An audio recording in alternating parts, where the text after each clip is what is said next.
വൈദ്യനെ കാണിക്കാൻ വന്നതാണ്. അവർക്ക് ഒരു കഴുത്തിൻ്റെ ഒരു ഞരമ്പിൻ്റെ ഒരു വേദനയുണ്ട്. 3-5 മാസം ആ വേദന വെച്ച് നടന്ന് അങ്ങനെ അലോപ്പതി കാണിച്ചു. അലോപ്പതി കാണിച്ചിട്ട് കുറവൊന്നുമില്ല, മാറ്റമൊന്നും ഉണ്ടായില്ല. പിന്നെ എൻ്റെ ഇവിടെ വന്ന് ചന്തു വൈദ്യരെ കാണിച്ചു, കുറഞ്ഞു. ഇപ്പോൾ അവിടെ ജോലിക്കും പോകും. വേദന പിന്നെ ഇരുന്നിട്ട് കളിക്കുമ്പോൾ ഇതില്ലേ തലക്കാക്കുമ്പോൾ അതൊക്കെ മൂപ്പത്തെ തന്നെ മാറ്റി. ഞാൻ അവിടുത്തെ സ്റ്റെയറിൽ നിന്ന് വീണതാണ്. അങ്ങനെ 1 വർഷം കഴിഞ്ഞിട്ട് ഞാൻ ഇത് ചികിത്സിച്ചൊന്നുമില്ല, നോക്കിയിട്ടൊന്നുമില്ലായിരുന്നു. പിന്നെ ഒന്ന് ഹോസ്പിറ്റലിൽ എക്സ്റേ എടുത്ത് നോക്കിയപ്പോഴാണ് ഇത് അറിഞ്ഞത്. അങ്ങനെ വൈദ്യൻ്റെ അടുത്ത് വന്നു, ചികിത്സിച്ച് ഇപ്പോൾ ഓക്കെയാണ്. എത്ര കാലം ട്രീറ്റ് ചെയ്തിരുന്നു? ഞാനിവിടെ ഒരു മാസത്തിൻ്റെ അടുത്ത് എത്ര ചെയ്തു ഓക്കെ ആയി. സിസേറിയൻ കഴിഞ്ഞതിന് ശേഷം 9 വർഷമായിട്ട് നടുവേദന ഇങ്ങനെ നിരന്തരം കൊണ്ടു നടക്കാം. നമുക്കിപ്പോൾ എവിടെ കാണിക്കണം, എന്ത് ചെയ്യണമെന്നൊരു ഐഡിയ ഇല്ലാത്ത. കാരണം ഹോസ്പിറ്റലിൽ കൊണ്ടുപോയി കഴിഞ്ഞാൽ അവർ ഇഞ്ചക്ഷൻ വെച്ചു. ഇഞ്ചക്ഷൻ വെച്ച് കഴിഞ്ഞാൽ കുറച്ച് കാലത്തെക്കുറിച്ച് സുഖമുണ്ടാവും, പിന്നെ വീണ്ടും അത് നമ്മൾ തുടരും. പക്ഷേ ഈ പച്ചമരുന്ന്, ചന്തുവേട്ടൻ്റെ പച്ചമരുന്ന്, വൈദ്യരുടെ പച്ചമരുന്ന് ചെയ്തതിന് ശേഷം അപ്പോൾ നമുക്കിപ്പോൾ കുഴപ്പമൊന്നുമില്ല. രാവിലെ തൊഴിലുറപ്പിൻ്റെ പണിക്കൊക്കെ പോകുന്നുണ്ട്. ക്യാൻസറും മഞ്ഞപ്പിത്തവും ഒഴികെ ബാക്കി എല്ലാ അസുഖങ്ങളും ചികിത്സിച്ച് ഭേദപ്പെടുത്താൻ കഴിയുന്ന ഒരു വൈദ്യരെയാണ് നമ്മളിന്ന് പരിചയപ്പെടാൻ പോകുന്നത്. അദ്ദേഹത്തിന്റെ ചികിത്സയിലൂടെ രോഗത്തിന് ശമനം ലഭിച്ചിട്ടുള്ള ഒരു വ്യക്തി തന്ന വിവരത്തിന്റെ അടിസ്ഥാനത്തിലാണ് നമ്മൾ അദ്ദേഹത്തിന്റെ അടുത്ത് എത്തിച്ചേരുന്നത്. അദ്ദേഹത്തിന് നമ്മളോട് എന്താണ് പറയാനുള്ളത് നോക്കാം. എൻ്റെ പേര് ചന്തു. ഞാൻ 10-30 വർഷമായി മേഖലയിൽ വൈദ്യുതി വഴിയായിട്ട്. അപ്പോൾ ഞങ്ങൾ പാരമ്പര്യമായിട്ട് ചെയ്യുന്നതാണ്. അച്ഛൻ പഠിപ്പിച്ചാണ്, അച്ഛനും അമ്മാവനൊക്കെ പഠിപ്പിച്ചാണ്. എന്തൊക്കെ അസുഖങ്ങൾക്കാണ് ശരിക്കും ഇവിടെ ചികിത്സയുള്ളത്? കാര്യമായിട്ട് ചെയ്തത് മൈഗ്രെയിൻ, തലവേദന ചെയ്തൊക്കെ വിജയിച്ചിട്ടുണ്ട്. പിന്നെ അൾസർ, പ്രമേഹം, പ്രഷർ ഒതുക്കിക്കൊണ്ടാണ് കഴിയും. അത് പൂർണ്ണമായിട്ട് മാറില്ല. പിന്നെ ഒടിവ്, ചതവ്, മൈഗ്രെയിൻ ആണ് ഏറ്റവും കൂടുതൽ സ്പെഷ്യലൈസ്. കൂടുതൽ ആൾക്കാർ ഏതിനാ വരുന്നത്? മൈഗ്രെയിൻ ആണ് വരുന്നത്. സൈനസോ? സൈനസും മൈഗ്രെയിനും ഒക്കെ ഒരേ എല്ലാത്തിന്റെയും കൂടെ ഒരുമിച്ചുള്ള മൈഗ്രെയിൻ തലവേദന 18 ഐറ്റംസ് ആണ് ഉള്ളത്. അതിന് മരുന്ന് ഒരു ഒറ്റമൂലിയായിട്ടാണ് കൊടുക്കുക. ഇതൊക്കെ മാറും ഈ ഒറ്റമൂലി ഫുള്ള് മാറും. ഓ, അപ്പൊ നമുക്ക് തലവേദനയാണെങ്കിലും സൈനസ് ആണെങ്കിലും മൂക്കടപ്പാണെങ്കിലും ഒക്കെ വരാം. അതിന് മൂക്കിൽ മരുന്ന് വെച്ചിരും, പിന്നെ നെറ്റിയിൽ വെക്കുന്ന മരുന്നുണ്ട്. ഓ, അപ്പൊ തലയിൽ വെക്കുന്ന എണ്ണുണ്ട്. അങ്ങനെ കൂടുതൽ ആൾക്കാർ സൈനസിന്റെ ആൾക്കാരാണോ ഇവിടെ വരുന്നത്? മൈഗ്രെയിൻ്റെ സൈനസിന്റെ ഒക്കെ. വൈദ്യർ ആദ്യമായിട്ട് ഇതിനെപ്പറ്റി പഠിക്കുന്ന ഒരു കാലഘട്ടം ഉണ്ടല്ലോ, വളരെ ചെറുപ്പത്തിൽ. അപ്പൊ അതിനെ കുറിച്ചൊക്കെ ഒന്ന് സംസാരിക്കോ? ചെറുപ്പത്തിൽ അച്ഛൻ്റെ ഒപ്പം പോകും. അച്ഛൻ വൈദ്യരാണ്. അച്ഛൻ്റെ കൂടെ പോയിട്ട് കണ്ടുപഠിക്കും. അച്ഛൻ പറഞ്ഞു തരും, ഓരോ ഐറ്റംസ് കാണിച്ചു തരും, പിന്നെ മരുന്നിൻ്റെ പേരും പറഞ്ഞു തരും. അങ്ങനെ പഠിച്ചെടുത്താ. ഓ, ചെറുപ്പത്തിൽ മുതലേ? ചെറുപ്പത്തിൽ പഠിക്കുന്നതൊക്കെ അന്ന് മുതലേ ഇത് വൈദ്യവും പഠിക്കുന്നുണ്ട്. അപ്പൊ അന്ന് ബുദ്ധിമുട്ടായി തോന്നി, ഇത് പഠിക്കാൻ ഭയങ്കര ടഫാണെന്നൊക്കെ തോന്നി? ചെറുപ്പം മുതലേ കാണുന്നതുകൊണ്ട് ആ ബുദ്ധിമുട്ട് തോന്നിയില്ല അല്ലേ? നമ്മൾ അച്ഛൻ്റെ ഒപ്പം മലയിൽ പോകും. മലയിൽ പോയിട്ടാണ് മരുന്ന് എടുക്കുന്നത്. നമുക്ക് ഈ നാട്ടിലൊന്നും ഇതിനുള്ള മരുന്നുകൾ മെയിൻ മരുന്നുകളൊന്നും നാട്ടിൽ കിട്ടൂല. അപ്പൊ നമ്മളത് പോയിട്ട് കളക്ട് ചെയ്യണം. ഈ കാട്ടിലൊക്കെ പോകുമ്പോഴേ, കാട്ടിൽ ഒരുപാട് ചെടികളും ഇതൊക്കെ ഉണ്ടാവുമല്ലോ, അതിൻ്റെ ഉള്ളിൽ നിന്ന് എങ്ങനെയാണ് കൃത്യമായിട്ടുള്ള ഒരു മരുന്ന് കണ്ടുപിടിക്കുന്നത്? ഇന്ന മരുന്നാണ് നമുക്ക് ആവശ്യം എന്നുള്ളത്, അല്ലെങ്കിൽ അതെങ്ങനെ കണ്ട് മനസ്സിലാക്കി പെട്ടെന്ന്? അത് ഓരോ ഐറ്റംസ് നമുക്ക് കണ്ടാൽ അറിയില്ല. അച്ഛൻ പറഞ്ഞ് കാണിച്ചു തന്നിട്ടുണ്ടല്ലോ. അപ്പോൾ നമ്മൾ ഓരോ തലവേദനയാണ് അതിൻ്റെ അത് തിരഞ്ഞെടുക്കുക, അതെടുക്കും. പിന്നെ വാതരോഗത്തിൻ്റെ, അതുപോലെ കല്ലിൻ്റെ, പിന്നെ പ്രഷർ, പ്രമേഹത്തിൻ്റെ ഓരോ ഐറ്റംസ് നമ്മൾ മനസ്സിൽ പഠിച്ച് പാടുകൾ ഓർമ്മ ഉണ്ടാവും. അപ്പോൾ കാട്ടിൽ പോയിട്ടുണ്ടെങ്കിൽ ഇന്നതാണെന്നുള്ളത് മനസ്സിലാവും. ശരി. ഒറ്റയ്ക്കാണോ പോവാതെ പറിക്കാൻ? ഒറ്റയ്ക്ക് ദൂരെ സ്ഥലത്തേക്ക് ആരെങ്കിലുമൊക്കെ കൂട്ടുന്നു. അപ്പൊ എത്ര സമയം എടുക്കും? ഈ കാട്ടിലിപ്പോ നമുക്ക് അറിയില്ലല്ലോ ഇത് ഉണ്ടാവുമെന്ന്. അപ്പൊ നമ്മൾ പോയി തെരഞ്ഞ് കണ്ടുപിടിക്കണം. അപ്പൊ കുറെ സമയം എടുക്കുമോ ഇതിന്? പിടിക്കും, കുറേ സമയം പിടിക്കും. എങ്ങനെ, മാസത്തിൽ ഒരിക്കൽ പോയി എടുക്കുകയാണോ അതോ? അത് തീരുന്ന ഐറ്റംസ് എടുക്കും, പോയി എടുക്കും. എല്ലാം കൂടി ഒന്നിച്ച് എടുക്കാൻ പോകില്ല. ഐറ്റം ചെയ്യാതെ തീർന്ന ഓർഡർ അനുസരിച്ച്. അതെങ്ങനെ മനസ്സിലാക്കും ഇന്ന സ്ഥലത്ത് ഉണ്ടാവും എന്നൊക്കെ? അത് എക്സ്പീരിയൻസ് ഉണ്ട് നമുക്ക്. പിന്നെ എല്ലാ ഭാഗത്തും പോയി പരിചയമുണ്ടല്ലോ, അതുകൊണ്ട്. അപ്പൊ ഈ കാട്ടിൽ പോകുമ്പോൾ മൃഗങ്ങളൊക്കെ ഉണ്ടാവോ ഇത് പറിക്കാനുണ്ടോ? ആനൻ്റെ മുമ്പ് പോയി പോയിട്ടുണ്ട്. അപ്പൊ പേടിയാവില്ലേ? അങ്ങനത്തെ ഏതെങ്കിലും അനുഭവം പറയോ ഇത് പറിക്കാൻ?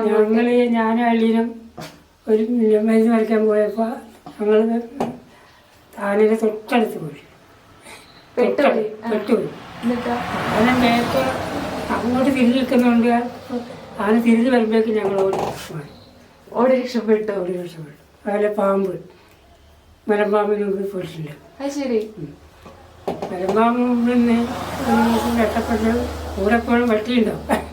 പട്ടി മുമ്പിൽ ചെന്നിട്ട് ഒച്ചുണ്ടാക്കുമ്പോഴാണ് ഞങ്ങൾ നോക്കുമ്പോൾ വലിയൊരു പാമ്പ്.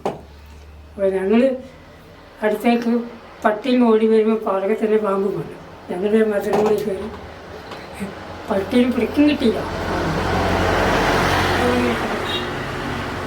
പണ്ട് അച്ഛന്റെ കൂടെ പോകുമ്പോ ഇതുപോലത്തെ അനുഭവങ്ങൾ ഉണ്ടാവാറുണ്ടോ മൃഗങ്ങളുടെ? ഉണ്ടുണ്ട്. അന്ന് മൃഗങ്ങൾ അങ്ങനെ ഉപദ്രവിക്കില്ല. പുലിന് മുമ്പ് ബാക്കിന് മുമ്പിലായിട്ട് ഞങ്ങൾ നടന്നു പോയിട്ടില്ല. ആണോ?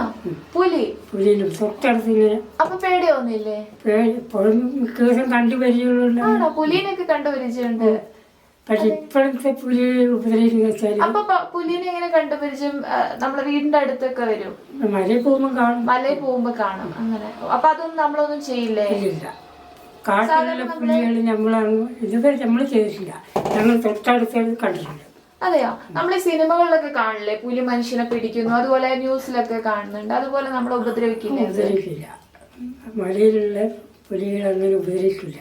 അത് നമ്മൾ കണ്ടുപരിചയ ജനങ്ങൾ ഉപദ്രവിക്കുന്ന പുലികളാണ് മനുഷ്യന്മാരെ കാണുമ്പോൾ ഉപദ്രവിക്കുക. അതെന്താ വ്യത്യാസം? ജനങ്ങൾ ഉപദ്രവിക്കുന്ന പുലികളെയും മറ്റേത് നമ്മൾ എങ്ങനെ കണ്ട് തിരിച്ചറിയും?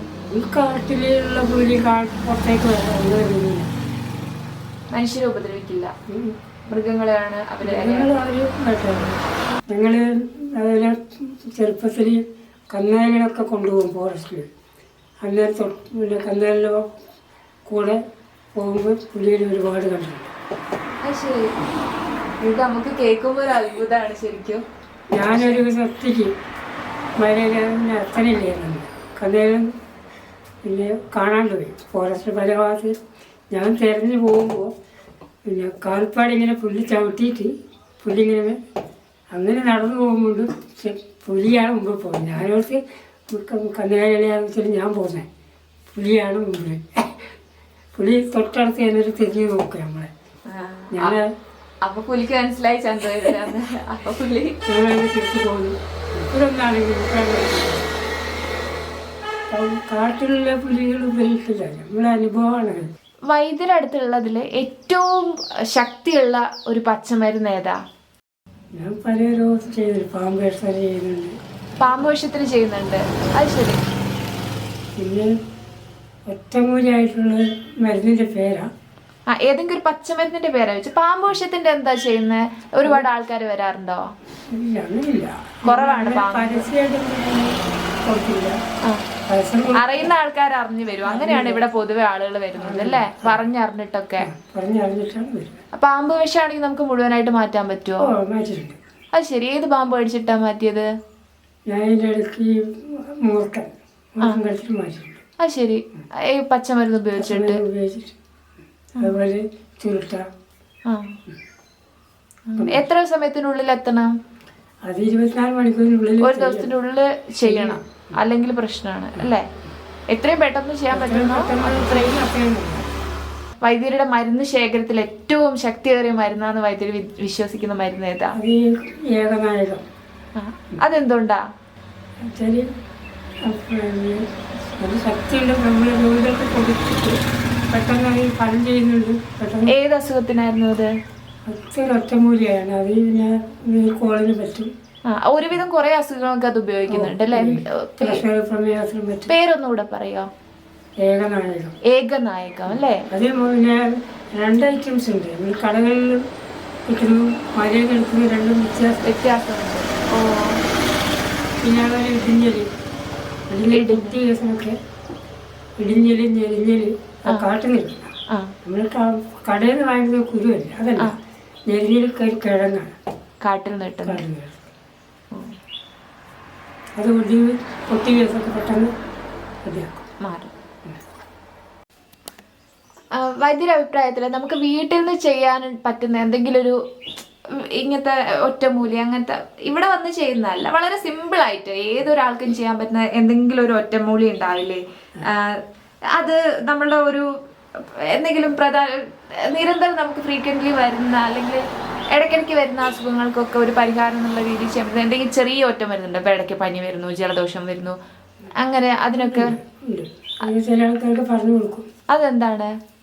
നമ്മൾ വയറുവേദനയ്ക്കൊക്കെ രണ്ട് കൂട്ടം മരുന്നുണ്ട്. നമ്മൾ കുറ്റിപ്പാടല്ലേ ഇലയിടും, ഒരു നെരിനാരത്തിനില, അത് ഇടിച്ചു കഴിഞ്ഞാൽ നീര് കുടിച്ച പനി പെട്ടെന്ന്. കുറ്റിപ്പാടൽ അതെവിടുന്ന കിട്ടുക? അതിവിടെ ഒക്കെ ഉണ്ട്. റോഡ് സൈഡിൽ ഈ താളി ഉണ്ടാക്കുന്ന ഇലയാണ്?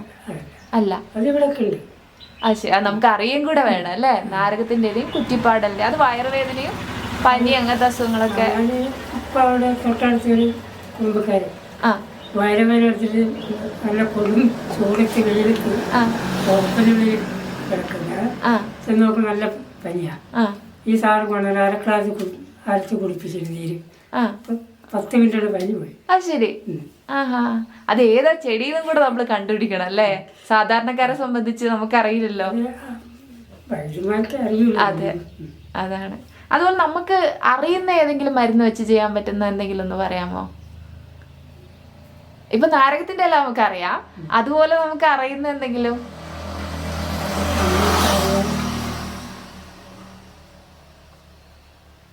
തലവേദന അതൊക്കെ നിങ്ങൾക്ക് കിട്ടാൻ പാടാണ് പറഞ്ഞ. എന്നാലും അറിയുന്നത് മതി, ചെറിയത്. നമ്മളെ വീട്ടിലുള്ള 2-3 സാധനമൊക്കെ എടുത്തിട്ട്. കവക്കറ്റിന് തുമ്പനീര്, അതും പക്ഷെ നമുക്ക് സ്വന്തം ചെയ്യാൻ പറ്റില്ല അല്ലേ? അതും നമുക്ക് സ്വന്തം ചെയ്യാൻ പറ്റുന്ന കാര്യമല്ല അല്ലെ? അതൊരു എക്സ്പേർട്ട് ആയിട്ടുള്ള ആള് തന്നെ ഒഴിച്ചു തരണം. അതുകൊണ്ട് അതും നമുക്ക് പറയാൻ പറ്റില്ല. എന്തായാലും ഈ പറഞ്ഞ ഇത് ആൾക്കാർ കണ്ടുപിടിക്കുന്നത് നമുക്ക് പ്രതീക്ഷിക്കാം. അത് മുയൽ ചെവിയൻ. അത് ശരി. അതെന്ത്?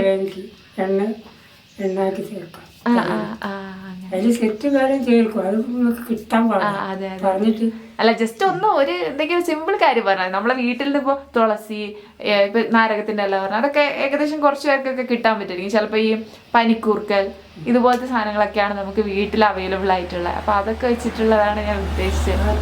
ഞാൻ പനിക്കൂർക്കൽ അങ്ങനെ ഉപയോഗിക്കുന്നത് സ്ട്രോങ് അല്ല. അപ്പൊ നമുക്കിതിനെ പറ്റി അറിയാത്തോണ്ടാണ് അത് സ്ട്രോങ് ആണെന്ന് നമ്മൾ വിശ്വസിച്ചിരിക്കുന്നത് അല്ലേ? അത് ശരി. വൈദ്യര അനുഭവത്തില് ഇപ്പോ ഹോസ്പിറ്റൽസിലൊക്കെ കാണിച്ചിട്ട് മാറാത്ത അസുഖങ്ങൾ വൈദ്യരിവിടെ വന്നിട്ട് ചികിത്സിച്ച് മാറ്റിയ കേസുകളുണ്ടോ? സോറിയാസിന്റെ അല്ലേ? പിന്നെ ഈ ഇപ്പൊ നേരത്തെ ആൾക്കാരൊക്കെ വന്നപ്പോ അവര് പറഞ്ഞു ഹോസ്പിറ്റലിൽ പോയിട്ട് മാറാത്തയാണെന്നൊക്കെ. അതുപോലെ ഡിസ്കിന്റെ കേസൊക്കെ നേരത്തെ തലശ്ശേരിയിൽ ഒരു വക്കീല് വന്നിട്ടുണ്ട്. അയാൾ ശരീരം മൊത്തം ചോറിൽ തന്നിട്ടില്ല, സോറിയാസിസ് ആയിരുന്നു മൊത്തം കാണും. അവിടെ നമുക്കിത് കാണുമ്പോൾ അറപ്പ് തോന്നും. അത് വരുന്നുണ്ട്. അത് ശരി. എത്ര കാലം കൊണ്ട് മാറി? അത് 1.5 മാസം കഴിഞ്ഞു. പിന്നെ വന്നിട്ടേ ഇല്ല? ഇല്ല, വന്നില്ല. ഓ, ഇത് ശരിക്കും ആൾക്കാർ അറിയേണ്ട കേട്ടോ. കാരണം സോറിയാസിസിന് മരുന്നില്ലാതെ ഒരുപാട് ആൾക്കാർ ബുദ്ധിമുട്ടുന്നുണ്ട്. ശരിക്കും അത് നല്ലൊരു കാര്യം. അതുപോലെ തന്നെ വൈദ്യര് ശ്രദ്ധിക്കാത്തോണ്ടാണ്. ഇവിടെ കുറെ ആൾക്കാർ നേരത്തെ സംസാരിച്ചപ്പോൾ പറഞ്ഞായിരുന്നു അവർ ഹോസ്പിറ്റലിൽ കാണിച്ചിട്ട് എന്താ കുറയാഞ്ഞിട്ടാണ് ഇവിടെ വന്നത്. എനിക്ക് തോന്നുന്നു വൈദ്യര് ഒരു വിനയം കൊണ്ട് നമ്മളോട് പറയാത്തതാണ്. ഇഷ്ടം പോലെ കേസുണ്ട്. കുറച്ച് മരുന്നുകൾ ഞങ്ങൾക്ക് വേണ്ടി ഒന്ന് പരിചയപ്പെടുത്തുവോ? ഇത് കുഴമ്പാണ്. ശരീരത്തിൽ വേറിട്ടാൽ നീർക്കെട്ട്, വാതരോഗം. അപ്പൊ വൈദ്യർ എങ്ങനെയാണ്? ഒരു ആള് വന്നിട്ട് ഓർഡർ തരുമ്പോഴാണ് സാധനം ഉണ്ടാക്കുള്ളൂ അല്ലേ? ഓൾറെഡി ഇങ്ങനെ ഉണ്ടാക്കി സൂക്ഷിക്കില്ല. വരുമ്പോ അതിനനുസരിച്ച് ഫ്രഷ് ആയിട്ട് ഉണ്ടാക്കി കൊടുക്കുകയാണ് ചെയ്യുന്നത്. പ്രത്യേകിച്ച് കഴിക്കേണ്ട മരുന്ന് ഓർഡർ അനുസരിച്ച്. ഇതെന്താ ഈ വെള്ളം പോലെയുള്ള? ഇത് കഴിക്കേണ്ട മരുന്നാണ്. ഇത് എന്തിനുള്ളതാണ്? ഇത് ഞാനിപ്പോ പൈൽസിന് വേണ്ടി ഒരാൾക്ക് റെഡിയാക്കി വെച്ചാ കഴിക്കാറുണ്ട്. അത് ശരി. അപ്പൊ ഇതോ? ഇത് പ്രഷർ, പ്രമേഹത്തിന്. പ്രഷറും പ്രമേഹമൊക്കെ നമുക്ക് കൺട്രോളിലാക്കാം അല്ലേ? ഓ, കൺട്രോളിൽ കൊണ്ടുവരാനേ പറ്റൂ. ഫുള്ളും പോവില്ല. നമുക്ക് എപ്പോഴും അതൊരു പരിധിയിൽ ഇങ്ങനെ പിന്നെയും നമ്മൾ ശ്രദ്ധിക്കണം. എന്നാൽ തന്നെ ആ കൺട്രോളിൽ നിൽക്കുള്ളൂ. അല്ലെങ്കിൽ പിന്നെയും ആദ്യത്തെ പോലെ തന്നെ ആവും അല്ലേ? ഭക്ഷണം നിയന്ത്രിക്കുക. ഇതുകൊണ്ട് മാത്രം കാര്യമില്ല, നമ്മൾ ഭക്ഷണത്തിനും കൂടെ നിയന്ത്രിക്കണം. ചില ആൾക്കാർ ഇങ്ങനെ പറയുന്ന കേൾക്കാറുണ്ട് ഈ പ്രമേഹത്തിനൊക്കെ എന്തോ ഒരു മരുന്ന് കഴിച്ചു കഴിഞ്ഞാൽ പിന്നെ എത്ര മധുരം വേണമെങ്കിലും കഴിക്കാം അങ്ങനെയൊക്കെ പറയുന്ന കേട്ടിട്ടുണ്ട്. അതിലൊക്കെ സത്യം ഉണ്ടോ? അങ്ങനെ പറഞ്ഞാൽ വിശ്വസിക്കുന്നില്ല. ഞാനിങ്ങനെ കേട്ടിട്ടുണ്ട് ചില ആൾക്കാർ ഇങ്ങനെ പറയും എന്തോ ഒരു മരുന്നുണ്ട് ഒറ്റമൂലി, അത് കഴിച്ചു കഴിഞ്ഞാൽ പിന്നെ നമുക്ക് എത്ര മധുരം വേണമെങ്കിൽ കഴിക്കാം, പിന്നെ ഒരു കുഴപ്പമില്ല, ലഡു കഴിക്കാം അങ്ങനെയൊക്കെ പറയുന്ന കേട്ടിട്ടുണ്ട്. അത് അപ്പോൾ വാസ്തവാവാൻ സാധ്യതയില്ല അല്ലേ? നമ്മൾ എപ്പോഴും ഭക്ഷണം തന്നെ ശ്രദ്ധിക്കണം എന്ത് മരുന്ന് കഴിച്ചാലും.